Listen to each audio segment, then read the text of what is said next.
friends, welcome to our YouTube channel Vijnanmanjari Modern School. Our subject is Science for Standard 9th. Students, in the previous session we have finished with the 13th chapter, Why Do We Fall Ill? In this chapter we have learned about the causes and means of the diseases and how they can be prevented and how the vaccination program is held. So about all this we have learned in the previous session and what precautions should be taken also that. Now today we are going to start with our new chapter from the physics part, and that is gravitation. You all are familiar with this word gravitation. Now in the 8th chapter, take out students page number 131, chapter number 10, gravitation, for your textbook. Students, when you open the video and start watching the video, the textbook and pencil should be in your hand, and in the side you should have keep rough book with you, so you can solve the sums, you can write the important words, and you can also underline the keywords which are given in the textbook. So keep the textbook with you.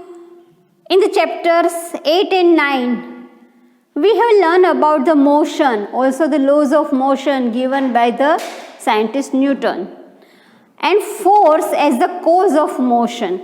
So what is motion? The types of motion. These are the regular motion, irregular motion, then circular motion also.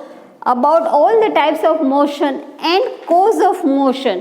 What is the cause of motion? The force when applied on any object, if the object is stationary, comes in motion. If object is in motion, comes to stationary. So cause of motion.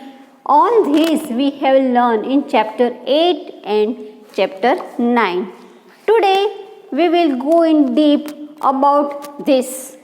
What is the cause of motion? And that is gravitation. Any object when we throw from the height, it will come to the earth only. It may be heavy, it may be light, any type of object if we throw, and it will definitely come to the earth. Why this is so?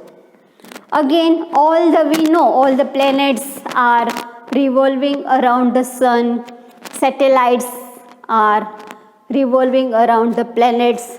Our satellite moon is also revolving around the earth. So what is the cause of this type of motion? It is a circular motion, straight line motion, zigzag motion. So the great scientist Newton thought about it, and he made one conclusion, that is a gravitational force. Due to the gravitational force of the earth, he made a conclusion that all the things are falling on the earth. It will not go anywhere in the universe. Once he was sitting under the apple tree, and when apple fall down, he observed that it is falling on the earth. If we were there, what we do? Just we take the apple and eat it. We don't think about that. But he thought, why this is so? Why the apple is coming on the earth only and not it goes anywhere? So after so many experiments, he made conclusion that this is due to the gravitational force of the earth. All the objects fall on the earth, and also due to this gravitational force only, the motion of the planets, motion of the satellite is responsible for this. Gravitational force is responsible for all the type of motion. In this chapter we shall learn about gravitation and the universal law of gravitation, we shall discuss the motion object under the influence of gravitational force on the earth. We shall study how the weight of the body varies from place to place. We shall also discuss the conditions for object to float in the liquid. So many new concepts are there in this chapter, students. First of all, we will start with gravitation. Now, suppose we tie a stone to the rope, and suppose we give the force in this way. So this stone will move having in the circular path, on a circular path, means it is having the circular motion. And in the circular motion, at each moment the velocity is different because the direction is different, that we have studied in chapter 8, circular motion. And why this is so? This is also due to the gravitational force, means it is just the sample, it is just an example. In this way only the earth is revolving around the sun. Sun is a star, is a big star, and all the solar member of the solar family. Also we have just one discussed. My very educated mother just shown us 9 planets. And earth is only the planet which is having the living being, means life on it. Here our not point is that, but point is that all the planets on the solar family is having gravitational force, and due to this gravitational force, the motion of the planets, motion of the satellite is possible. So once Newton is discussing that, one more thing is that suppose the object is moving in a circular path, and each point it is perpendicular to that. Each point, suppose it is going in this direction, now this point is going in this direction, so its velocity is different because direction is different, but speed of the object each point remains constant. Students, keep this in mind. The figure is given 10.1, circular path. A boy is holding a rope in his hand and stone is tied. A stone describing a circular path with a velocity of constant magnitude. Means velocity is different, magnitude is constant because direction is different. Velocity is a vector quantity and the speed is a scalar quantity. So here speed remains constant, but velocity differs because due to the direction, and velocity is a vector quantity which requires the magnitude as well as direction for the complete description. Now students, our next point is tangent to the circle. Just small description of the mass here, students. What is tangent? So suppose this is a circle, and any point on the circle, a line which is perpendicular to the radius from that. So this is called tangent, which is at 90 degree to the radius of that point. So here suppose the radius is here and the tangent will be like this, 90 degree. Again it is here, so tangent is 90 degree. So all the tangents, means tangent is a line which intersect circle at one point, and there are so many tangents are there in the circle, and all are 90 degree to the radius at that point. There are so many radii of a circle. Radius, a plural form of radius is radii. Again, student, it is not the part of this chapter, but I want to introduce one thing here. Suppose a circle. A line is intersecting the circle in two different points, then this line is called secant. If the line is intersecting the circle in just one point, then it is called tangent.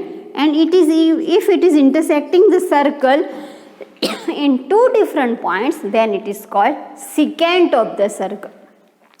And one circle is having infinite radii, infinite diameters, infinite tangents, and infinite secants.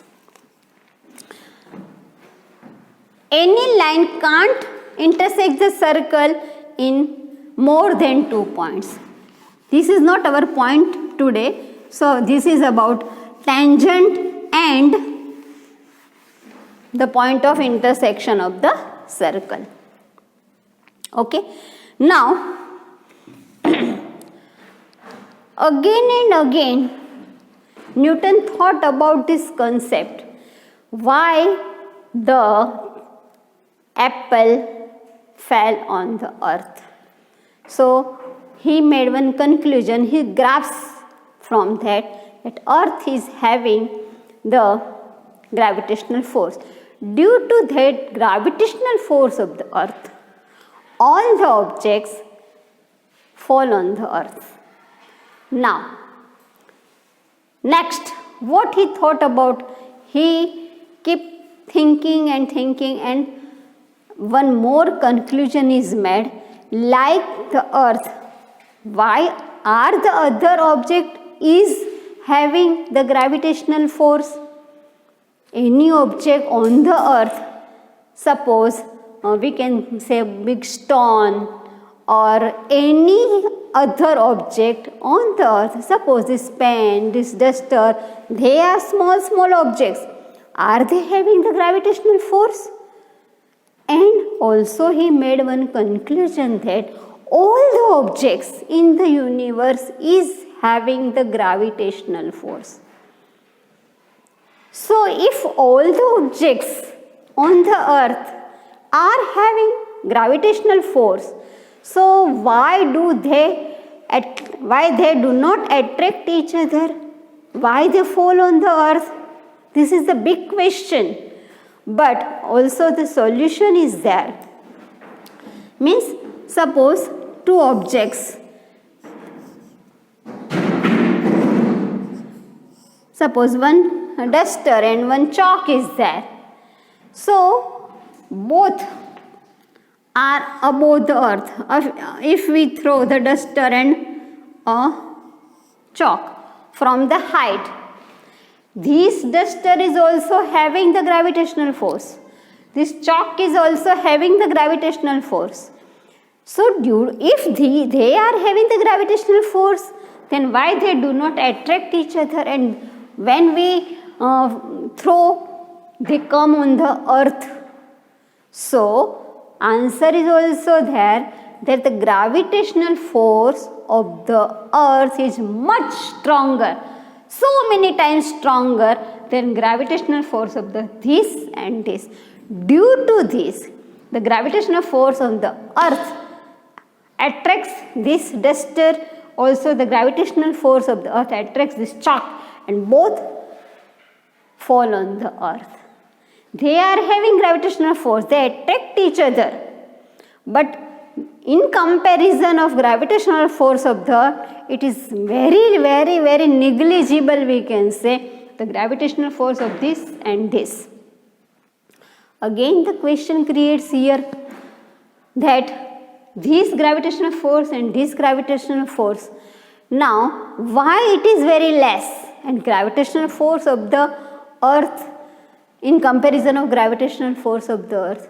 Again answer is also there, because the mass of the earth is many more times than mass of the chalk, and we can say mass of the duster or mass of this pen or mass of us, whatever it may be, mass of a big tank, if we throw on the height, also it will come on the earth only, because in comparison of earth, the mass of that object is very, very less. We can say negligible. And another thing, any two objects in the universe attract each other, but they are not attracting each other.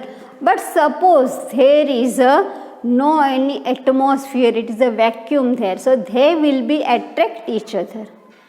But in the which proportion they will attract each other, also one law is there, and the law is called universal law of gravitation. It states that, means it gives us the information that how, in which proportion any two objects in the universe attract each other, in which proportions they are having the gravitational force. Now for that again we will conclude. We will take one example, students. It is already given in your textbook. Students, this topic is very interesting.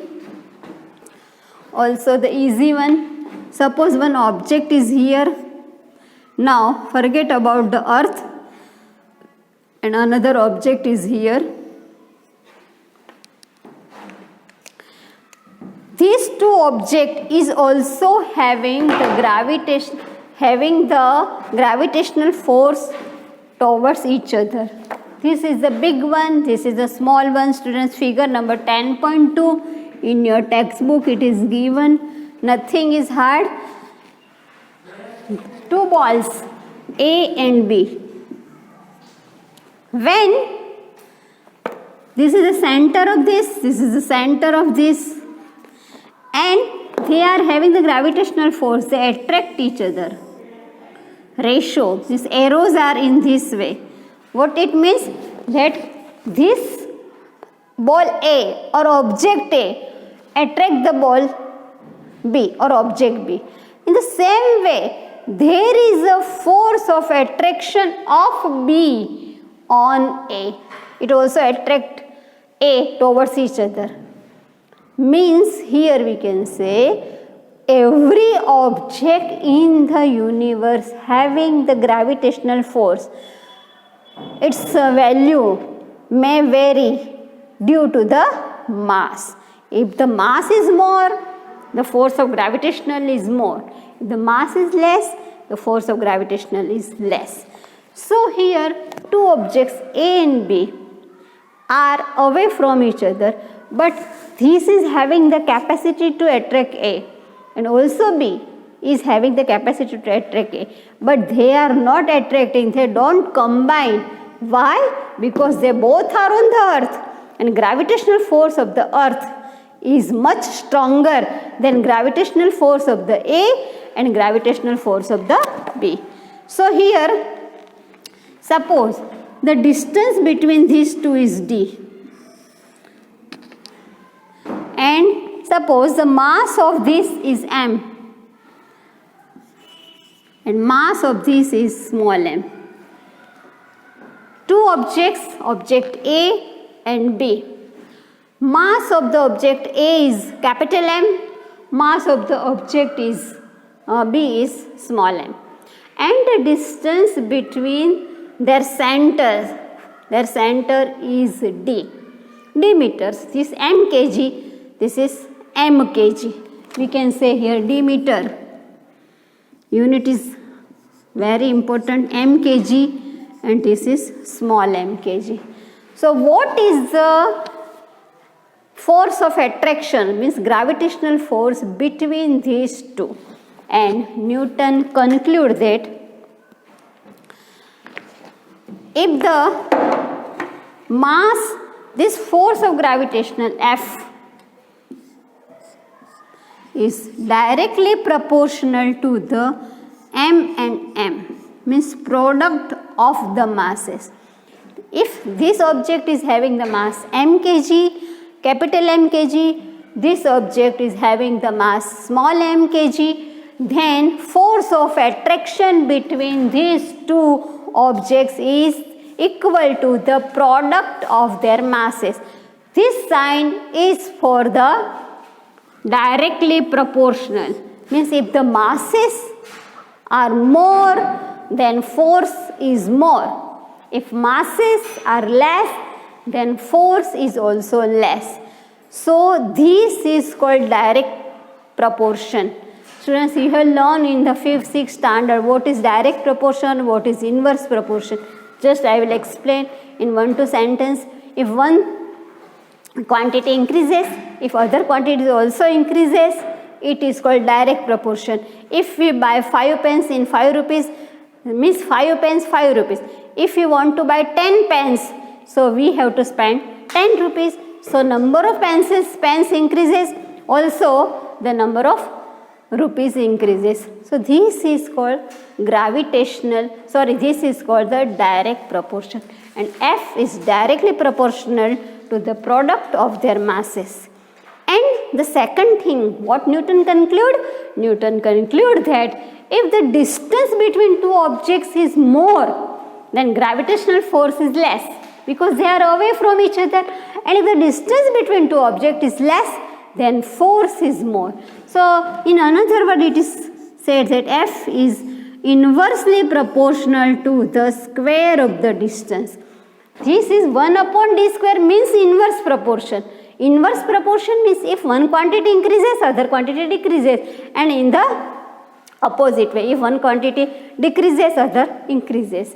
So this is called inverse proportion. So what Newton conclude about these two objects? He conclude that force of attraction between any two objects in the universe, not on the earth, students, in the universe, they are directly proportional. This force is directly proportional to the product of their masses, and this force is inversely proportional to the square of the distance between them.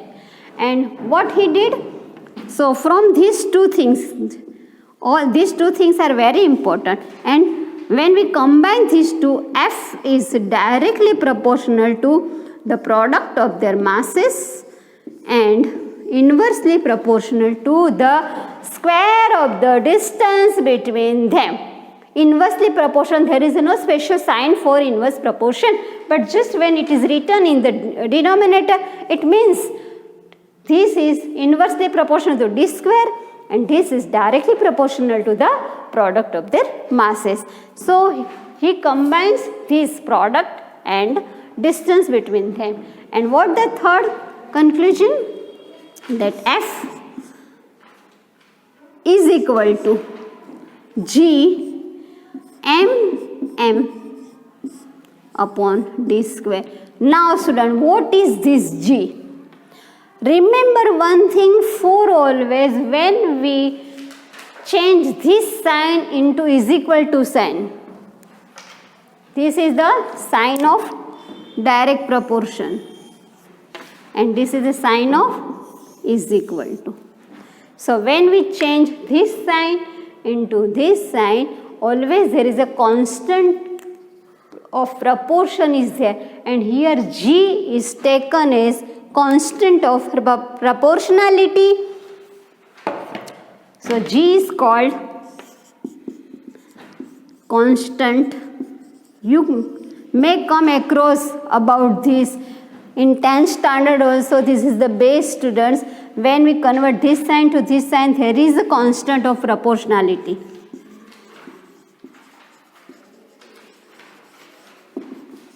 So G is called constant of proportionality. F is equal to G m into m upon d square. So we can write F into d square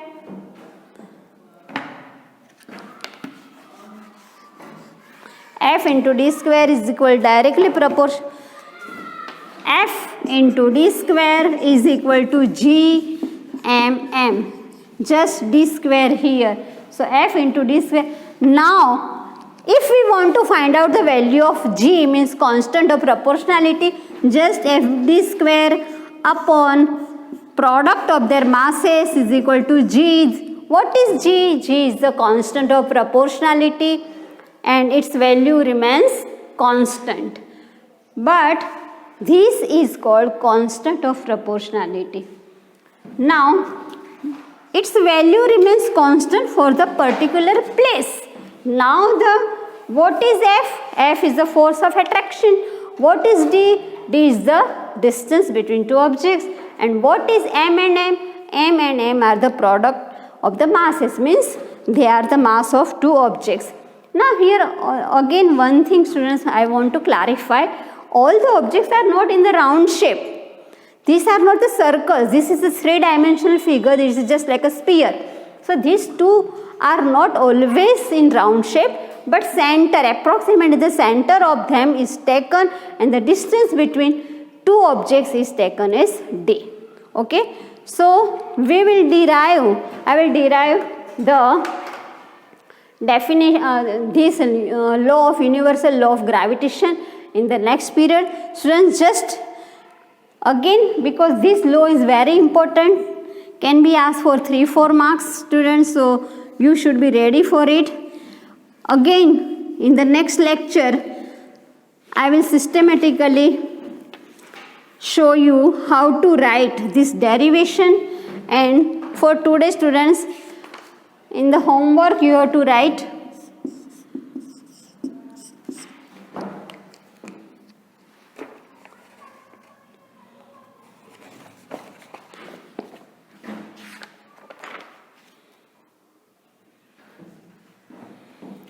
what is tangent? Question 1.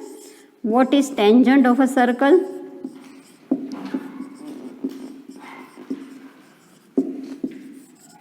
Circle, this is the symbol for circle, and just state,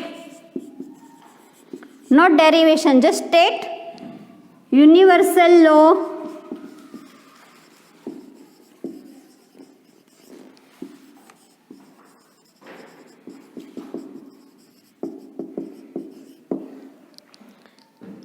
what is universal law of gravitation. You have to state that it is given that every object in the universe, in the textbook it is given here, every object in the universe attracts every other object with force which is proportional to the product of their masses and inversely proportional to the square of the distance between them. But students, here one main condition is that what it is? The force is along the line joining the centers of the two objects. Where is the force? It is along the line where the centers of two objects are joining each other. So this is for today students. Just note down your homework. We will meet in next session. Again we will write the derivation in a systematic way. Bye. Take care.